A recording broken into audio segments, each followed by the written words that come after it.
In the vast expanse of the Pacific Ocean, where the waves crash endlessly against coral shores, lay Wake Island, a tiny atoll, no more than a speck on the map, yet a vital link in America's chain of defenses. It was December 1941, mere hours after the thunderous attack on Pearl Harbor that plunged the United States into World War II. Wake, manned by a garrison of just under 500 U.S. Marines, sailors, and airmen, alongside over 1,000 civilian contractors, stood as a lonely sentinel, guarding the approaches to Hawaii and the Philippines. Little did these brave souls know that they were about to etch their names into the annals of heroism, facing an overwhelming Japanese onslaught that would test the limits of human endurance. As the smoke still rose from Pearl Harbor on December 8, 1941, the Imperial Japanese Navy turned its gaze westward. Wake Island, with its airfield and seaplane base, was a prize too tempting to ignore, a stepping stone for their conquest of the Pacific. Under the command of Rear Admiral Sadamichi Kajioka, a task force of cruisers, destroyers, and transports set sail, carrying elite naval infantry. Their air armada, drawn from bases in the Marshall Islands, struck first.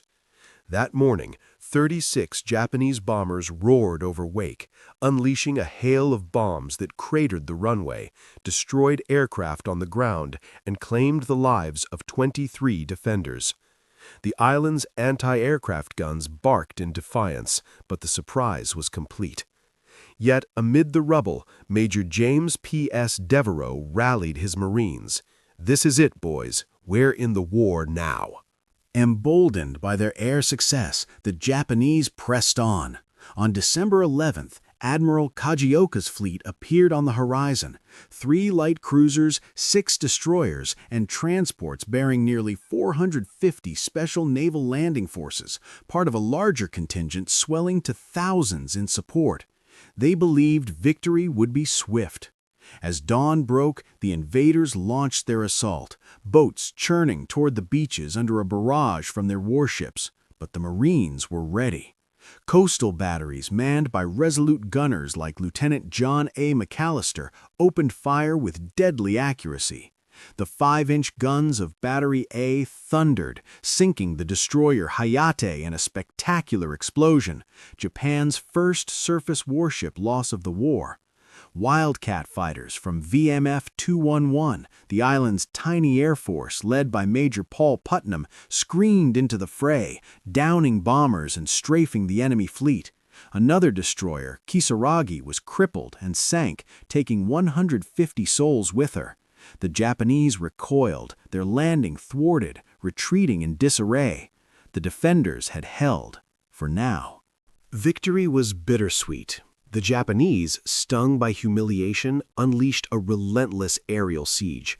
Day after day, waves of bombers, up to 50 at a time, from carriers like Soryu and Hiryu, pounded Wake. The island became a hellscape of craters and fires, with Marines hunkering in foxholes and makeshift bunkers. Supplies dwindled. Water was rationed to a canteen a day. Yet the defenders fought back fiercely. Anti-aircraft crews claimed over 20 enemy planes, while the remaining Wildcats harried the attackers until the last one was shot down on December 22nd. Commander Winfield S. Cunningham, the island's overall leader, sent defiant radio messages. "Send us more Japs," a morale-boosting quip that echoed across America. In the face of 5,000 Japanese troops massing for revenge, the 500 Americans stood unbowed, their spirit a beacon in the darkest days of the war. By December 23rd, the Japanese returned with overwhelming force. Reinforced by carriers diverted from the Pearl Harbor strike, Admiral Kajioka now commanded a fleet bolstered to include over 1,500 landing troops, with total forces in the operation nearing 5,000. Under cover of night, they struck the beaches of Wake and nearby Wilkes Island. Fierce hand-to-hand fighting erupted. On Wilkes, a small detachment of Marines under Sergeant Arthur A. Poindexter ambushed and annihilated a Japanese landing party of 100. But the tide turned. Overrun and outgunned, the defenders fell back. Major Devereux, seeing the futility, ordered surrender to spare further lives. "The issue is in doubt," he had radioed earlier, an understatement of epic proportions. In the end, 49 Marines lay dead, but they had inflicted staggering losses. 2 destroyers sunk, several ships damaged, 21 aircraft downed, and nearly 1,000 Japanese killed. Though Wake fell, its defense was no defeat. It was a triumph of will that lifted a nation's spirits. Newspapers back home hailed the Alamo of the Pacific, inspiring recruitment drives and steeling American resolve. The captured defenders endured brutal POW camps, with many perishing in captivity or during the infamous Wake Island Massacre in 1943, where 98 civilians were executed. For Japan, the cost was a bitter lesson. The road to victory would be paved with blood. In the grand tapestry of World War II, Wake Island stands as a testament to the indomitable few who, against impossible odds, bought precious time and kindled the fire of resistance.